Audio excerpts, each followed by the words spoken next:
Daawwattoota keenya oduu amma nu ga'e qabna. Anammoo Usmaan Kumeetiin.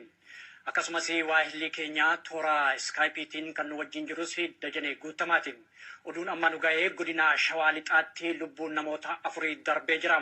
Isaan keessaa tokko kora bittinneessaa ta'uun odeeffannoon achirraa nu ga'e mirkaneessa. Sababaan ajjeechaa namoota kanarratti raawwatameef mootummaan wayyaanee akkuma barate loltoota isaa bobbaasuudhaan qabeenya Oromiyaa saamuun akkasumas meeshaa waraanaa godina Wallagga Lixaarraa kaasee gara magaalaa Finfinneetti geessuudhaan wayita magaalaa Gudar ga'eetti kan hawaasichi dura dhaabbate.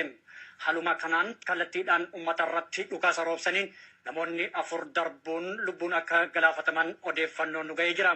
Egaa yeroo ammaa kana wal qabatee magaalaa Amboo fi Gudar keessatti diddaa fi mormiin hawaasichaa haala adda ta'een geggeeffamaa jira. Daandii martii cufamee jira. Kanuma wal qabatee meeshaa waraanaa fe'aa kan ture. Meeshaa waraanaatiin kan qabame konkolaataan sun yeroo ammaatti to'annaa poolisii Oromiyaatii fi hawaasicha godina Shawaa Lixaatiin to'atamee jira.